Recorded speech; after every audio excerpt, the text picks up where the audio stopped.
हरिवंश पुराण कथा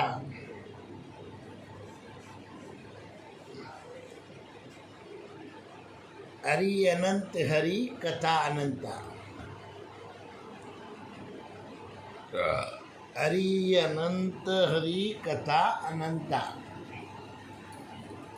दीन दयाल विरद सम बारी, हरऊ नाथ मम संकट भारी।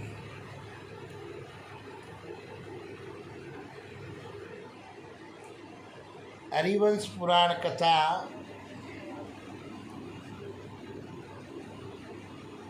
92 किलोमीटर्स पूर्ण 93 प्रारंभ 21वां अध्याय। पितृकल्प मार्कंडेय जी द्वारा श्राद्ध की महिमा का वर्णन। श्राद्ध के फल से कौशिक पुत्रों को उत्तम जन्म की प्राप्ति।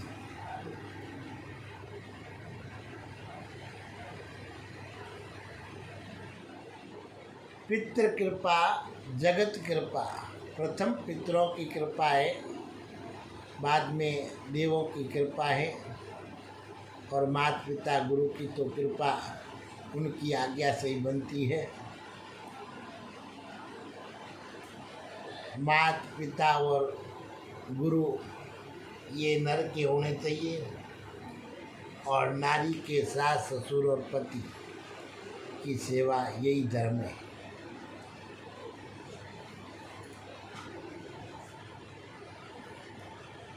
बोलिए श्री कृष्ण भगवान की जय। बोलिए हरि नारायण भगवान की जय। मार्कंडेय जी बोले, ये सारा संसार श्राद्ध में ही प्रतिष्ठित है, और श्राद्ध से ही योग संपन्न होता है। अतः मैं तुमसे श्राद्ध के उत्तम फल का वर्णन करता हूँ।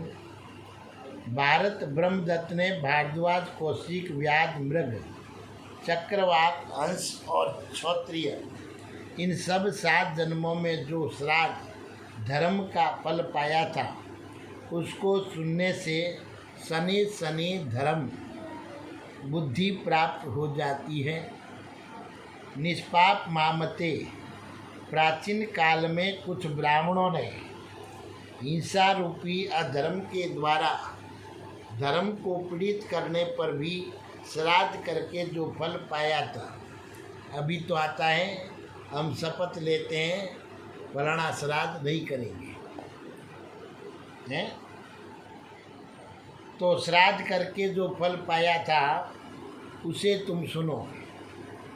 विभु सनत कुमार जी ने जिनका वर्णन किया था, मैंने अपने दिव्य नेत्र से सनत कुमार जी के बताए हुए उन 7 ब्राह्मणों को अधर्म में परायण होने पर भी कुरुक्षेत्र में श्राद्ध करते देखा। उनके नाम इस प्रकार थे: वाग्दुष्ट, क्रोधन, हिंसा, पिशुन, कवि, खसीम। ख अर्थात आकाश में शरण करने विचरने के स्वभाव वाला, परलोकार्थी और पितृवर्ती। जैसे उनके नाम थे वैसे ही उनके कर्म थे। तात भारत वे कौशिक विश्वामित्र के पुत्र थे, और जब इनके पिता विश्वामित्र शाप देकर उदासीन हो गए, तब वे सभी गार्ग्य के शिष्य बनकर ब्रह्मचर्य व्रत का पालन करने के लिए उनके यहाँ रहने लगे। भारत एक समय वे सब गुरु की आज्ञा देने पर उनकी दुधार कपिला गो और उसके कपिल वर्ण के बछड़े को वन में चराने के लिए ले गए। वे गो गुरु गार्ग्य को निहाते प्राप्त हुई थी। मार्ग में सुधा से पीड़ित होने के कारण उन्होंने मोह और मूर्खता के कारण गो को मारने का क्रूर विचार किया।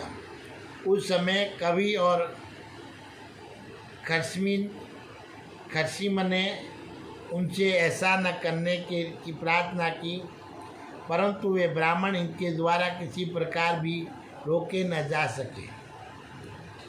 तब उनमें जो प्रतिदिन श्राद्ध करने वाला धर्मात्मा पितृवर्ती नामक जीव था, वे उन सब भाइयों से बिगड़ कर बोला, यदि इसे अवश्य ही मारना है तो हमें चित्त को सावधान कर इसे पितरों के निमित्त ही मारना चाहिए। ऐसा करने से इस गो को भी निसंदेह धर्म की प्राप्ति होगी और धर्म पूर्वक पितरों का पूजन कर देने से हमें भी अधर्म न लगेगा। भारत तब उन सब ने तथास्तु कहकर गो का प्रोक्षण किया और उसको पितरों के निमित्त अर्पित करके उसका मनमाना उपयोग किया। गो को उपयोग में लाकर उन सबों ने गुरुजी से निवेदन किया कि गाय को तो सिंह ने मार डाला है, ये उसका बछड़ा है, इसे आप ग्रहण कीजिए। सरल स्वभाव होने के कारण उन ब्राह्मण ने भी उस बछड़े को ग्रहण कर लिया। इस प्रकार वे ब्राह्मण अन्याय द्वारा अपने गुरु को धोखा देकर आयु समाप्त होने पर मृत्यु को प्राप्त हुए। तत्पश्चात अपनी क्रूरता और गुरु से अनार्यता का व्यवहार करने के कारण वे 7 भाई उग्र स्वभाव वाले हिंसा विहारी व्याध बनकर उत्पन्न हुए। तात उस समय वे एक बहेलिया के बलवान एवं मनस्वी पुत्र हुए। उन्होंने धर्मता पितरों का पूजन कर गो का प्रोक्षण किया था, इसलिए दूसरा जन्म पाने पर भी उनको अपने पूर्व जन्म और पूर्व जन्म में किए हुए कर्मों का स्मरण बना रहा। वे 7 दशाण देश में धर्म कुशल व्याध बनकर उत्पन्न हुए थे और वे सब लोभ और असत्य से दूर रहते हुए अपने कर्म में तत्पर रहते थे और उतना ही भोजन करते थे और जिससे प्राण टिके रहे राजन उनके पास जो समय बचता था उसमें ध्यान मग्न हो वे अपने पूर्व जन्म के कर्म का चिंतन करते रहते थे। इस जन्म में उनके नाम इस प्रकार थे: निवेर, निर्वती, शांत, निर्मन्यु, कृति, वेदस और मात्रवती। ये सभी व्याध परम धार्मिक थे। तात इस प्रकार वे दशाण देश में रहकर हिंसा में भी धर्म का पालन करते रहते। वे अपनी वृद्धा माता का सत्कार करते थे और पिता को भी संतुष्ट रखते थे। जब उनके माता पिता मर गए तब उन्होंने अपने अपने धनुष का परित्याग कर वन में अनशनादि द्वारा अपने प्राण त्याग दिए। माता पिता के सेवा रूप शुभ कर्म के कारण वे पूर्व जन्म का स्मरण रखने वाले मृग बनकर उत्पन्न हुए। पहले हिंसा के द्वारा दूसरों को त्रास देने के कारण वे रमणीय कालचर पर्वत पर सदा उजिंग रहते थे। उन मृगों के नाम उन्मुख, नित्य, वित्रस्त, स्तंभत, कर्ण, विलोचन, पंडित, गस्मर और नादी थे। उस जन्म में भी पूर्व जन्म की स्मृति होने से याद आए हुए उन्हीं कर्मों और उनके फलों का स्मरण करते हुए वे मृग धैर्यपूर्वक कष्ट सहन करते थे। शीत, उष्ण आदि द्वंद्वों की परवाह नहीं करते और परिग्रह हिरण्यों के संग से दूर रहकर वन में घूमते रहते थे। वे सब समान रूप से धर्म का पालन करते और शुभ कर्मों में तत्पर रहते थे एवं योग धर्म का आश्रय लेकर आत्मविचार करते हुए वन में इधर उधर घूमते रहते थे। भारत, उन मृगों ने हल्का आहार तथा मरु निर्जल रहने की साधना करके तपस्या में तत्पर हो वहाँ अपने प्राण त्याग दिए। राजन, जल न पीने की साधना करने वाले उन मृगों के पैरों के 3 कालचर पर्वत पर अब भी पूर्ववत दिखाई देते हैं। तात इस शुभ कर्म के कारण वे अशुभ योनि से छूटकर अति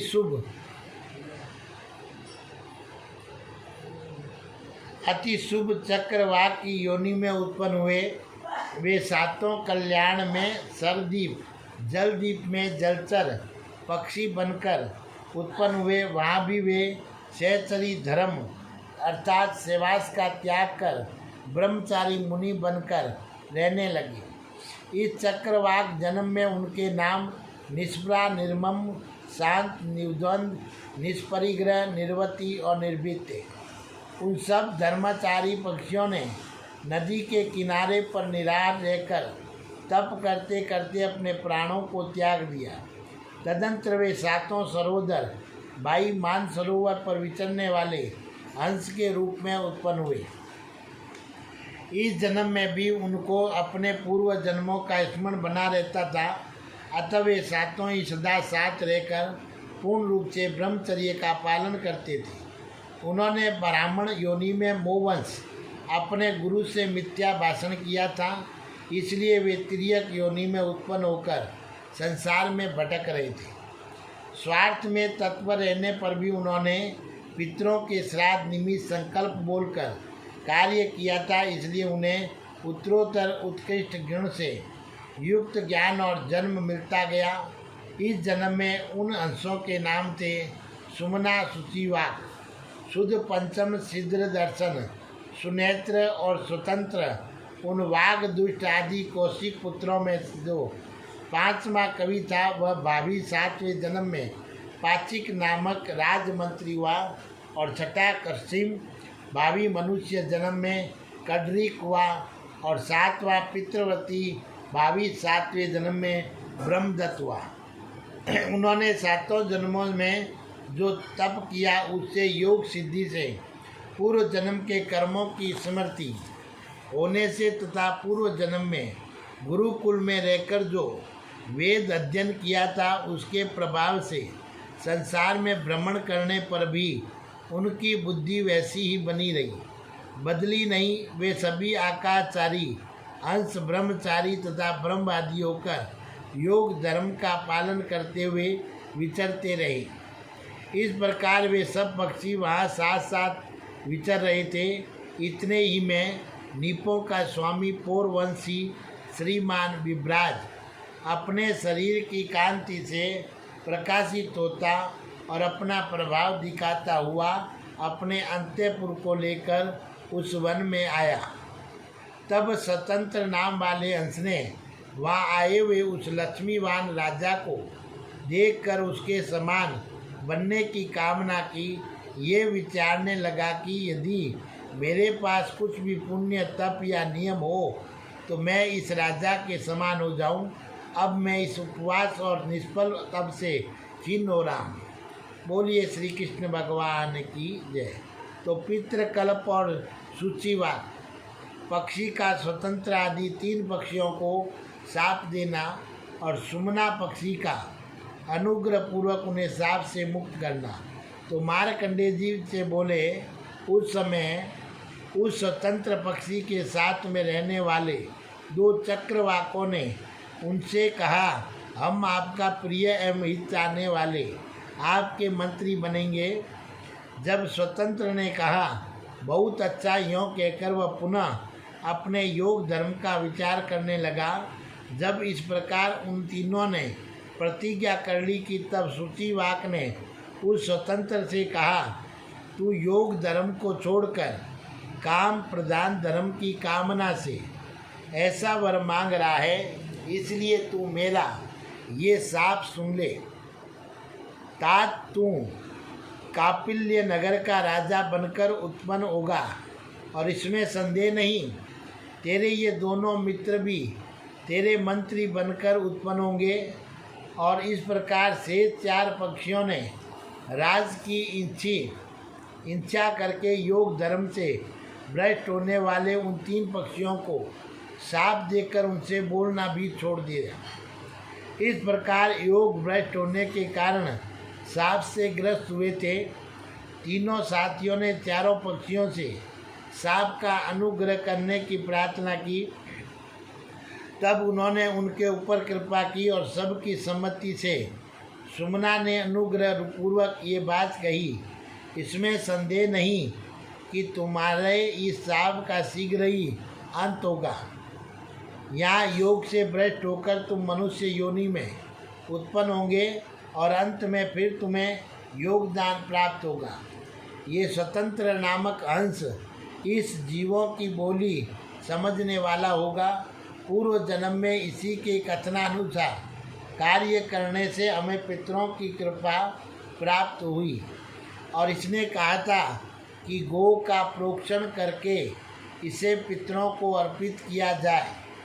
इसी के पालन से हम सबको योग साधक ज्ञान की प्राप्ति हुई है। उस मनुष्य जन्म में जब कोई पुरुष तुम्हें ये आगे बताया जाने वाला वाक्य संदर्भ रूप सप्तव्याधम दशाणेषु स्वम आदि श्लोकों सुनाएंगे, अब तुम ये मोक्ष देने वाला ज्ञान में योग धर्म फिर प्राप्त हो जाओगे। बोलिए हरिवंश नारायण भगवान की जय। हरिवंश पुराण कथा हरि अनंत हरि कथा अनंता 23वां अध्याय। हंसों का कापिल्य नगर में ब्रह्मदत्त आदि के रूप में उत्पन्न होना और 4 हंसों का अपने पिता से आज्ञा लेकर मुक्त हो जाना। मार्कंडेय जी ने कहा, तदंतर योग धर्म में निरंतर रहने वाले उन 7 मानसचारी हंसों ने जो पद गर्भ, अरविंदाक्ष, सिर गर्भ और सुलोचन, उरु बिंदु, सुबिंदु और हेम गर्भ नाम धारण करते थे, केवल जल और वायु का ही भक्षण करके अपने शरीर को सुखाना आरंभ कर दिया। इधर वे राजा अपने शरीर से प्रकाश फैलाता हुआ अपनी स्त्रियों को साथ ले और उस वन में इस प्रकार घूमने लगा जैसे नंद वन में इंद्र घूमते हो। राजन, उस राजा ने वन पक्षियों को एकाग्रता आदि बाह्य लक्षणों से योग धर्म में परायण देखा। इससे वह पक्षी भी योग साधन करते हैं। हाय, मैं मनुष्य होकर भी योग साधन ना कर सका। इस प्रकार कुछ निर्वीण होकर उसी बात को सोचता हुआ अपने नगर को चला गया और उसके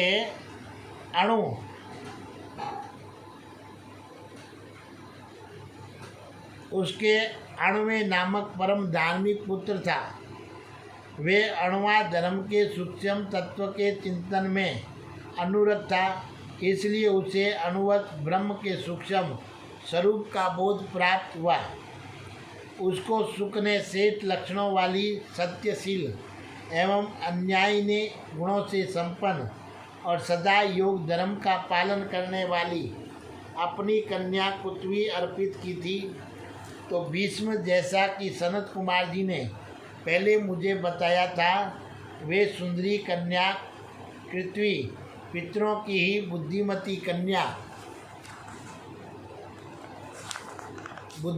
कन्या पीवरी थी। वह सत्य धर्म का पालन करने वाली नारियों में श्रेष्ठ थी। पुण्य आत्मा पुरुष भी उसके स्वरूप को बड़ी कठिनता से समझ सकते थे। वह स्वयं तो योगिनी थी और योगी की ही पत्नी और योगी की ही माता भी थी। मैंने पहले पितृकल्प के समय ये सब बातें तुम्हें बताई थी। राजा विभ्राज अणुवे को राज सिंहासन पर बैठाकर प्रसन्नचित तो पूर्ववासियों से विदा ले ब्राह्मणों से स्वस्ति वाचन कराकर जहाँ वे सहचारी हंस रहते थे उस सरोवर तप करने के लिए चले गए। वे उस सरोवर के तट पर सब कामनों को त्याग निराहार रह वायु को ही पीकर तपस्या करने लगे। भारत, उनका ये संकल्प था कि मैं उन योगी अंशों में से किसी एक का पुत्र बनकर उत्पन्न होऊं तो मैं भी योग धर्म का पालन कर सकूंगा।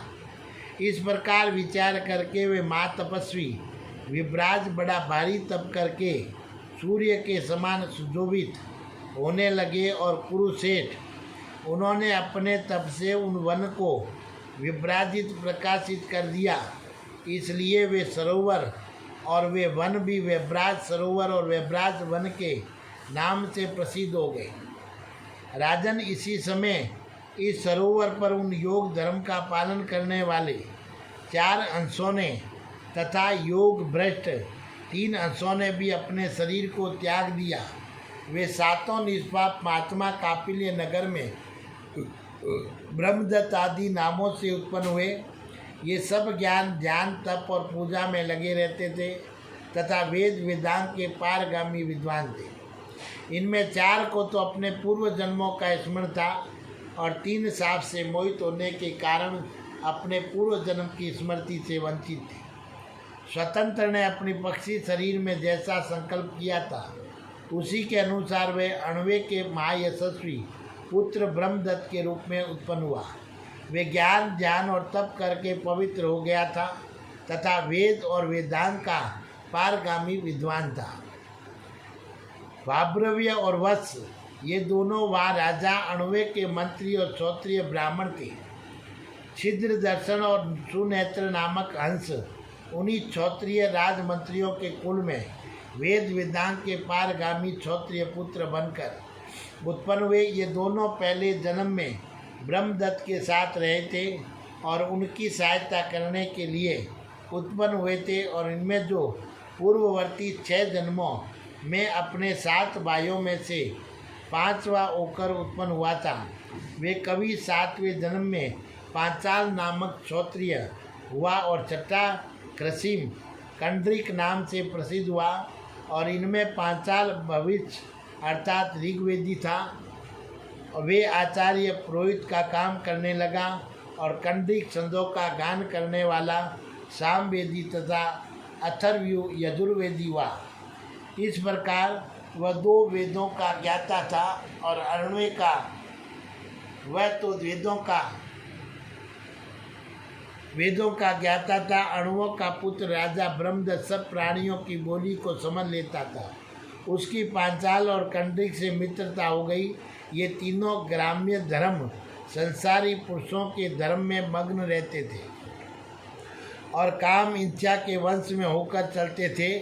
इन्होंने पूर्व जन्म में जो सत्कर्म किया था उसके फल से ये धर्म अर्थ और काम के तत्वज्ञ हुए और राज्यों में श्रेष्ठ अण्वे निष्पाप ब्रह्मदत्त का राज्य पर अभिषेक करके स्वयं योग साधन कर परम गति को प्राप्त हो गए। असित देवल की पुत्री जिसका नाम सन्नति था तथा जिसका तिरस्कार करना किसी के लिए भी बहुत कठिन था, राजा ब्रह्मदत्त की धर्मपत्नी हुई और उसे भाव ब्रह्म भाव से संपन्न नम्रता की पूर्ति योग धर्म का पालन करने वाली सन्नति नाम की श्रेष्ठ कन्या को ब्रह्मदत्त ने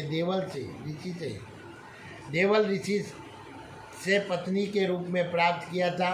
भारत जन्मों में 5वां होकर उत्पन्न होने वाला पांचिक कवि पांचाल हुआ, 6ठा कंड्रिक हुआ और 7वां ब्रह्मदत्त हुआ। जो श्रेष्ठ सहचारी पक्षी थे वे कापिल्य नगर में अत्यंत दरिद्र और क्षत्रिय कुल में सगे भाई बनकर उत्पन्न हुए।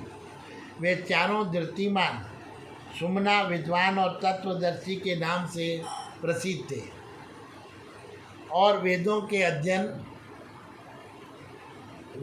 अध्ययन करने में लगे रहते थे।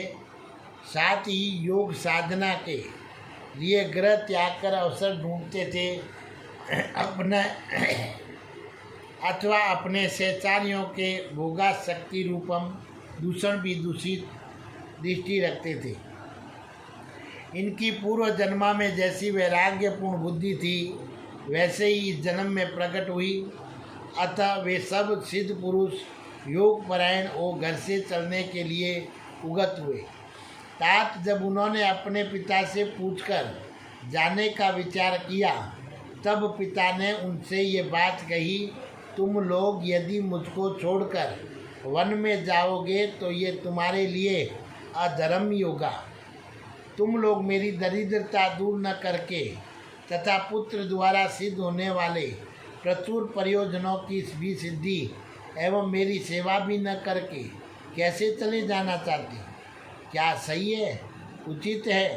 तब उन सब द्विजों ने अपने पिता से कहा, हम लोग ऐसा उपाय करेंगे तथा हम जैसे पुत्रों को पाकर आपको अपने उद्धार के लिए भी चिंता करने की आवश्यकता नहीं है।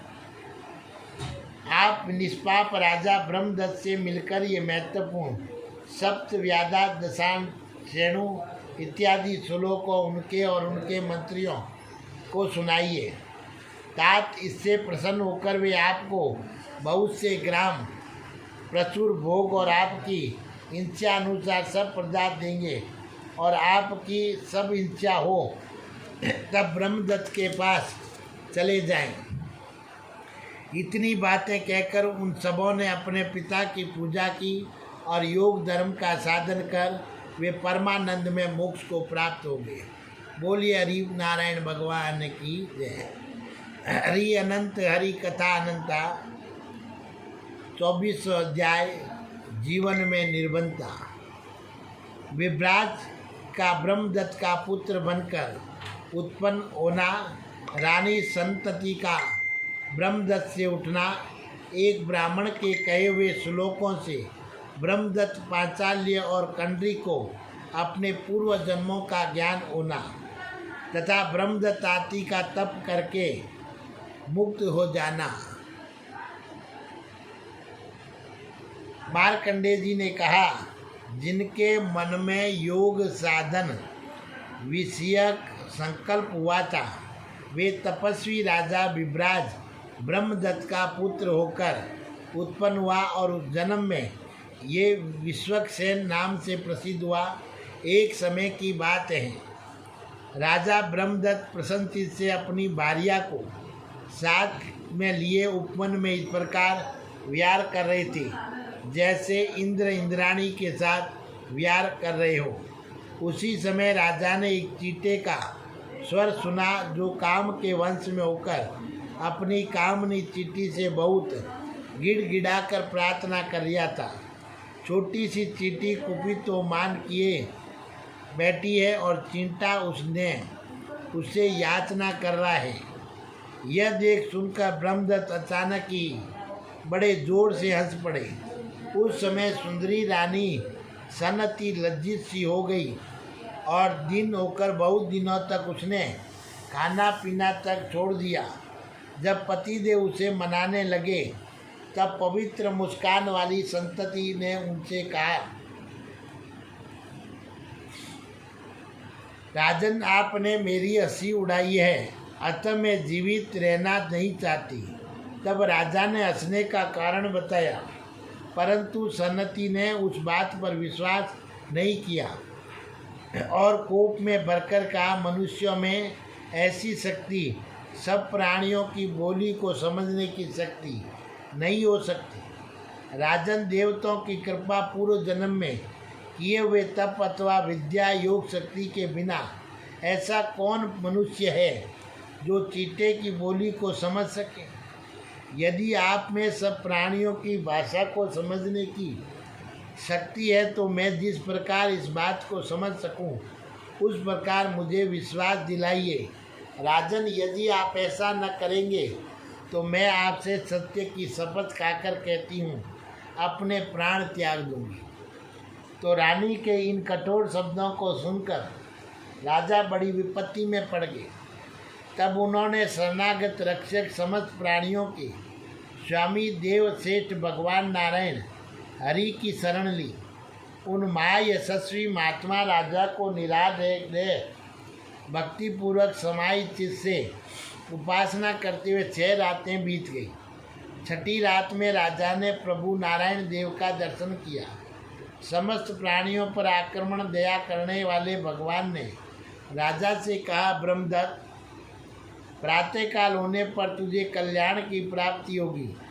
इतनी बात कहकर भगवान वही अंतर ध्यान हो गए और इधर जो चारों महात्मा ब्राह्मणों के पिता थे वे पुत्रों से श्लोक सीखकर और कृतकृत्य से हो गए। वे धर्म से कभी च्युत न होने वाले राजा ब्रह्मदत्त तथा उसके मंत्रियों को खोजने लगे, परंतु इन्हें श्लोक सुनाने का कोई अवसर न मिला।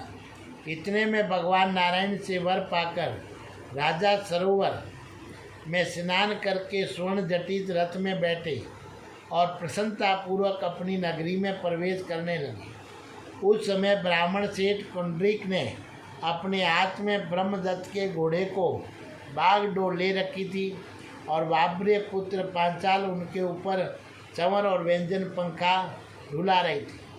यही अवसर है, यह समझकर वे ब्राह्मण राजा को और उनके दोनों मंत्रियों को उसी समय श्लोक सुनाने लगे। जो दशाण देश में व्याध कालजर पर्वत पर मृग सरदीप में चक्रवाक तथा मानस सरोवर में हंस हुए थे, उनमें से हम 4 तो कुरुक्षेत्र में वेद पारगामी कुलीन ब्राह्मण होकर दीर्घ मार्ग पर चले आए, अर्थात योग साधना करके मुक्त हो गए। अब शेष बचे हुए तुम 3 व्यक्ति योग मार्ग से भ्रष्ट होकर क्यों कष्ट पा रहे हो? भारत राजा ब्रह्मदत्त वह श्लोक सुनकर मूर्छित हो गए और उनके मंत्री पांचाल तथा कंडरीक भी वही दशा हुए और कंडरीक के हाथ में से चाबुक और वागडोर छूट गई तथा पांचाल के हाथों में से भी चंवर और पंखा छूटकर नीचे गिर पड़े। नगर निवासी और मित्र वर्ग राजा तथा दोनों मंत्रियों की इस दशा को देखकर खिन्न हो गए। दोनों मंत्रियों सहित शत्रुदमन राजा ब्रह्मदत्त रथ में 2 घड़ी तक मूर्छित पड़े रहे। तत्पश्चात उन्हें होश आया और ये अपने नगर में लौट आए। तदंतर उन तीनों को उस सरोवर का ध्यान आ गया और अपने पूर्व जन्म के योग का भी स्मरण होने लगा। तब उन्होंने उस ब्राह्मण को बहुत सा धन और भोग प्रदान दिए। फिर ब्रह्मदत्त ने अपने राज्य पर शत्रुदमन विश्वक्सेन का अभिषेक किया और अपनी स्त्रियों को साथ में लेकर वन को चल दिए। तदंतर योग साधन करने के लिए वन में आए हुए राजा ब्रह्मदत्त से देवल की पुत्री धीर स्वभावा संतति ने परम प्रसन्न होकर कहा, महाराज, मैं ये बात जानती थी कि आप चींटी की बोली को समझ सकते हैं, तब भी मैंने आपको संसार के भोगों में आसक्त देख ये क्रोध का नाटक रचकर आपको योग की ओर प्रेरित किया। अब हम परम उत्तम अभीष्ट गति को प्राप्त करेंगे। इसी उद्देश्य से मैंने आपको भूले हुए योग का स्मरण दिलाया है। तब अपनी पत्नी की ये बात सुनकर राजा बड़े प्रसन्न हुए और योग साधना करके उन्होंने उसके बल से ही परम दुर्बल गति पाई थी। धर्मात्मा कंडरीक भी परम श्रेष्ठ शाक्य योग का ज्ञान पाकर योग का आश्रय ले उसके साधन से शुद्ध एवं सिद्ध मुक्त हो गए। महातपस्वी पांचाल ने भी वेदिकों में प्रसिद्ध क्रम पाठ की विधि एवं विशुद्ध शिक्षा नामक वेदांत अथवा योग विषयक शिक्षा की रचना करके योगाचार्य की गति मोक्ष तथा उत्तम यश प्राप्त किया। मार्कंडेय जी कहते हैं, अच्युत भीष्म प्राचीन काल में घटित हुआ ये श्राद्ध महात्म्य सूचक वृत्तांत मैंने प्रत्यक्ष देखा है। तुम भी इसे धारण करो तो तुम्हारा कल्याण होगा। जो दूसरे सज्जन भी इन वाग दुष्ट आदि के उत्तम चरित्र को सुनेंगे वे भी कभी त्रियक योनि में उत्पन्न न होंगे। भारत महात्माओं की सद्गति देने वाले इस महत्मय उपाख्यान को सुनने से हृदय में योग धर्म पूर्ण रूप से प्रकाशित होने लगता है। हृदय में उस योग धर्म को धारण करने से ही मनुष्य कभी शांति लाभ करता है और फिर उसे पृथ्वी में दुर्लभ योगियों की शुद्ध गति प्राप्त होती है। वेशभाई जी कहते हैं, प्राचीन काल में बुद्धिमान मार्कंडेय ने श्राद्ध के फल को लक्ष्य में रखकर सोम चंद्रमा का आप्यान पोषण करने के लिए ऐसी कथा कही थी। भगवान सोम ही लोगों को परम तृप्ति देने वाले। अब विष्णु वंश के प्रसंग में तुम चंद्र वंश का वर्णन सुनो। बोलिए हरि नारायण भगवान की जय। बोलिए हरिवंश पुराण की जय। हरि अनंत हरि कथा अनंता 25वां अध्याय। चंद्रमा की उत्पत्ति, राजसूय यज्ञ और देवासुर संग्राम तथा बुद्ध की उत्पत्ति। वेशभाई जी कहते हैं, राजन, प्राचीन काल में ब्रह्मा जी ने प्रजा की सृष्टि करने का विचार किया। उस समय उनके मानसिक संकल्प से सोम चंद्रमा के पिता भगवान अंतरी ऋषि उत्पन्न हुए। अंतरी ऋषि भी प्रजा की सृष्टि में ही संलग्न हुए।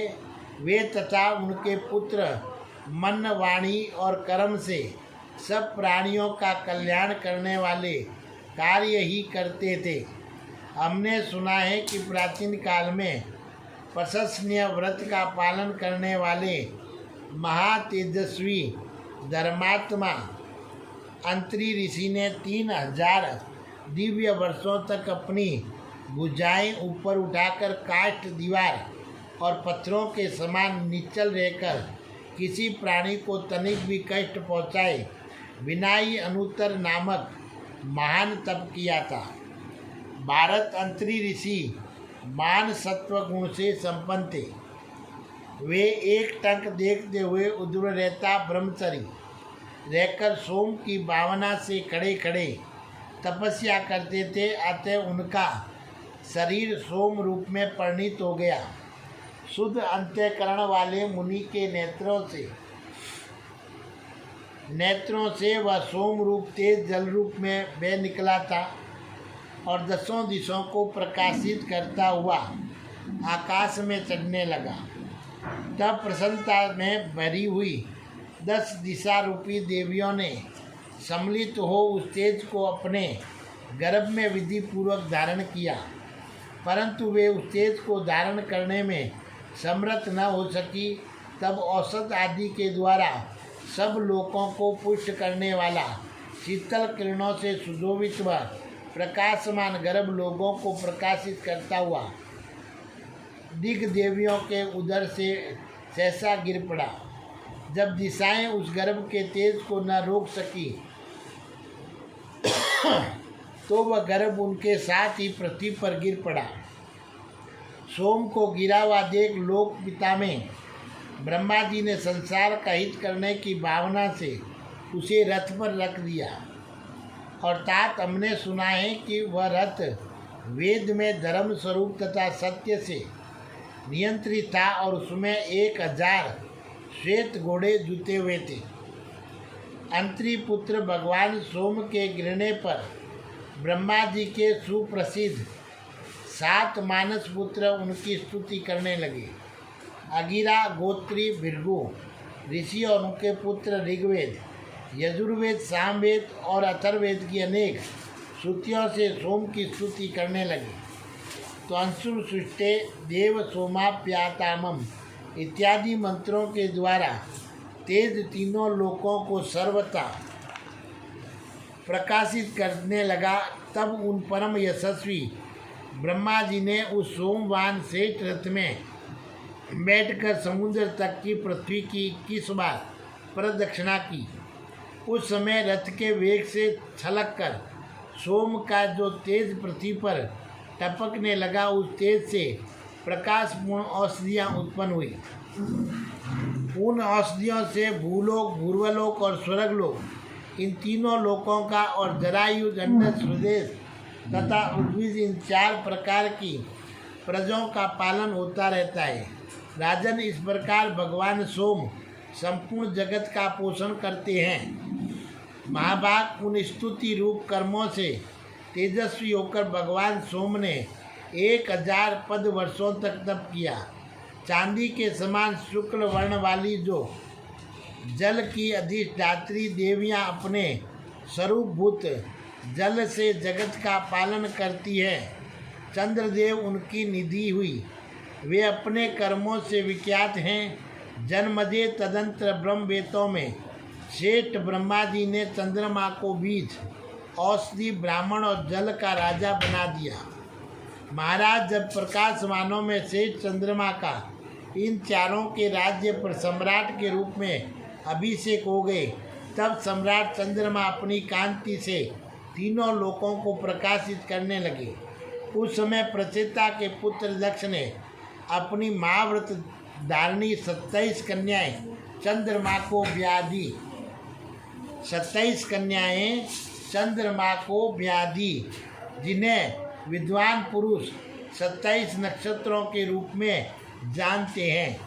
इस बड़े भारी राज्य को पाकर पितृदेवताओं में सेठ सोम ने राष्ट्रीय यज्ञ का अनुष्ठान किया, जिसमें उन्होंने 1 लाख गोएं दक्षिणा में दी थी। सोम के उस यज्ञ में भगवान अंत्रिओता बने, भगवान भृगु, उदरव्यू, हिरण्यगर्भ, उदारता तथा वशिष्ठ जी ब्रह्मा बने और उस यज्ञ में सनत कुमार जी आदि प्राचीन ब्रह्म ऋषियों ने स्वयं भगवान नारायण हरि को ही सदस्य बनाया था। भारत हमने सुना है कि उन ब्रह्म ऋषियों में सेठ सदस्यों को सोम ने 3 लोक दक्षिणा में दे दिए थे।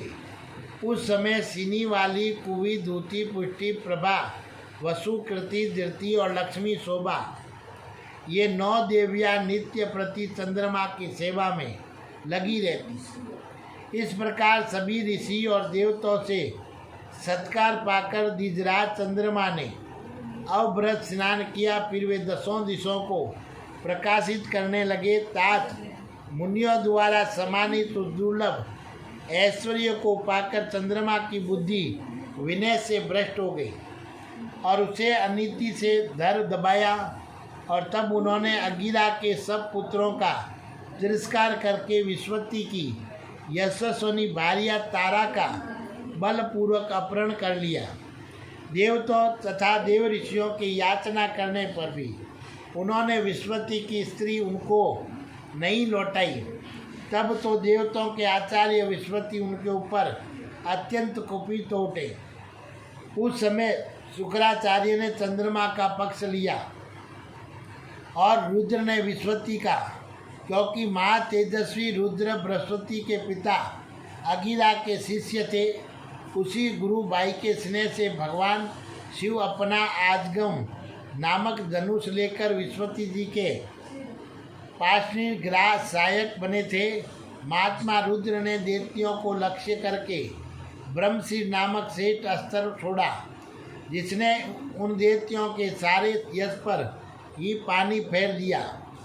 वहाँ तारा के लिए देवताओं और दानवों में बड़ा भारी युद्ध हुआ, जो तारका में महासंग्राम के नाम से प्रसिद्ध है। इसमें संसार का बड़ा भारी संहार हुआ। भारत इस युद्ध में मरने से बचे हुए देवता और तुषित गण आदि देव सनातन ब्रह्मा जी की शरण में चले गए। तब ब्रह्मा जी ने शुक्राचार्य तथा रुद्रों में ज्येष्ठ शंकर को भी समझा बुझा कर युद्ध करने से रोका। फिर उन्होंने स्वयं ही तारा को लाकर विश्वती को दिया। उस समय तारा को गर्भवती देख विश्वती जी ने कहा कि तुझे मेरे क्षेत्र में किसी तरह पराया गर्भ नहीं धारण करना चाहिए। तब तारा ने अयोग्य स्थान सिखों के जुरमुंड में जाकर प्रज्वलित अग्नि के समान तेजस्वी उस भारी दस्युंता कुमार को उत्पन्न किया, और उस ऐश्वर्यवान कुमार ने उत्पन्न होते ही अपने शरीर की कांति से देवताओं का तेज फीका कर दिया। तब तो देवता संदेह में पड़कर तारा से कहने लगे। उस समय शुक्राचार्य ने चंद्रमा का पक्ष लिया। अरे सच बता, ये पुत्र चंद्रमा का है अथवा विश्वती का? परंतु देवता के पूछने पर भी जब उसने भला बुरा कुछ उत्तर न दिया, तब वह दस्युंता कुमार उसे शाप देने के लिए तैयार हो गए। उस समय ब्रह्मा जी ने उसे रोककर तारा से ये संदेह को पूछा।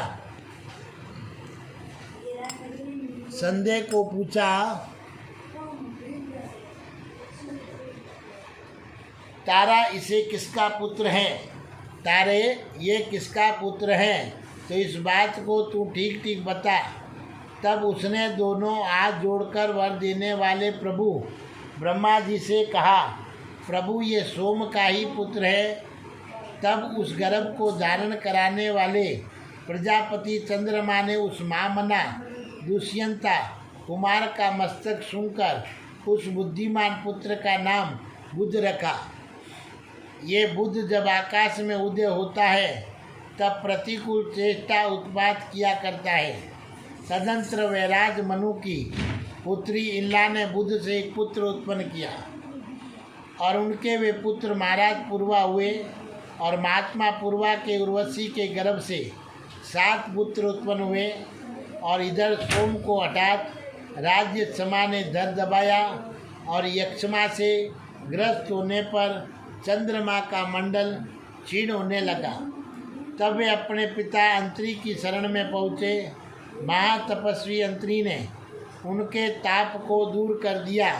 वे चंद्रमा राज्य यक्षमा रोग से मुक्त होकर सब ओर से प्रकाशित उठे। महाराज, इस प्रकार मैंने तुमसे चंद्रमा के जन्म का वर्णन किया जो कीर्ति को बढ़ाने वाला। अब मेरे द्वारा चंद्रमा के वंश का वर्णन सुनो। मनुष्य चंद्रमा के जन्म को सुनते ही सब पापों से मुक्त हो जाता है। ये चंद्रमा के जन्म की कथा धन, आयु, आरोग्य और पुण्य देने वाली है। इसे सुनने से मनुष्य के सारे संकल्प मनोरथ सिद्ध हो जाते हैं। बोलिए चंद्र भगवान की जय। बोलिए बुद्ध भगवान की जय। बोलिए हरि नारायण भगवान की जय।